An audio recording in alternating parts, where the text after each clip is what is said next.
बहुत पुराने ज़माने की बात है, जब शहर छोटे होते थे और लोग एक दूसरे को नाम से जानते थे। उस दौर में एक शहर था नीशापुर, जहां मिट्टी के घर, तंग गलियां और बाजारों की आवाज़ें सुबह से शाम तक गूंजती रहती थीं। उस शहर में एक जवान रहता था जिसका नाम हारून था। हारून एक गरीब घराने से ताल्लुक़ रखता था, मगर उसका नाम शहर में अमानतदारी की वजह से मशहूर था। हारून रोज़ाना फज्र के बाद शहर के बाजार में छोटा मोटा काम करता। किसी का सामान उठा देता, किसी के खत लिख देता, किसी का हिसाब बना देता।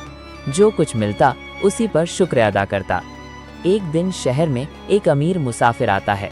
उसके कपड़े कीमती थे, घोड़ा तेज रफ्तार था और उसके चेहरे पर सफ़र की थकन साफ नजर आ रही थी।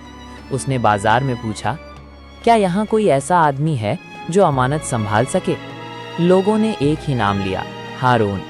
मुसाफिर हारून के पास आया और बोला, मुझे चंद दिनों के लिए शहर से बाहर जाना है। ये छोटा सा संदूक तुम्हारे पास अमानत रखना चाहता हूँ। इसमें मेरी जिंदगी भर की कमाई है। हारून ने संदूक को देखा तक नहीं, बस इतना कहा, अमानत अमानत होती है, आप मुतमईन रहें। मुसाफिर ने संदूक उसके हवाले किया और रवाना हो गया। उसी रात हारून के घर में आग लग गई। पड़ोसियों ने मदद की, मगर घर का आधा हिस्सा जल गया। हारून के पास न पैसा बचा न कपड़े। सुबह जब वो जले हुए घर के मलबे में बैठा था तो उसकी नज़र उस संदूक पर पड़ी जो बिल्कुल महफूज था। उसके दिल में ख्याल आया, अगर मैं सिर्फ थोड़ा सा पैसा ले लूं तो अपना घर दोबारा बना सकता हूं, कौन जानेगा। ये वो लम्हा था जहां इंसान या तो बुलंद होता है या गिर जाता है। हारून उठा, संदूक को कपड़े में लपेटा और बाजार के बीच जाकर ऐलान किया, ये अमानत है, जब तक इसका मालिक वापस नहीं आता ये यहीं रहेगी। लोग हैरान रह गए। कुछ दिन बाद वही अमीर मुसाफिर वापस आया। उसने संदूक लिया, घर जाकर खोला और गुस्से में दोबारा बाजार आ गया।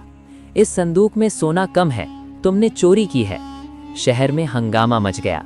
सब हारून को जानते थे, मगर दौलत का इल्जाम बहुत भारी होता है। काजी ने फैसले के लिए एक दिन मुकर्रर किया। काजी ने हारून से पूछा, क्या तुमने कभी इस संदूक को खोला था? हारून ने सर झुकाकर कहा, काजी साहब, मैंने तो इस पर हाथ भी नहीं लगाया। फिर मुसाफिर से पूछा गया, क्या तुमने संदूक बंद करते वक्त किसी को गवाह बनाया था? मुसाफिर खामोश हो गया। तब एक बुजुर्ग आगे बढ़े और बोले, मैं गवाह हूँ। इस शख्स ने अपना जला हुआ घर छोड़कर अमानत को बाजार में महफूज रखा। काजी ने संदूक का वजन उस दिन के रिकॉर्ड से मिलवाया, सब बराबर निकला। मुसाफिर ने लालच में आकर झूठ बोला था। काजी ने मुसाफिर को सजा दी और हारून से कहा, तुमने सिर्फ अमानत नहीं बचाई, इंसानियत बचाई है। शहर के अमीर लोगों ने मिलकर हारून का घर दोबारा बनवा दिया, मगर हारून ने कहा, मुझे घर नहीं चाहिए, बस ये चाहता हूँ कि लोगों का अमानत पर यकीन जिंदा रहे।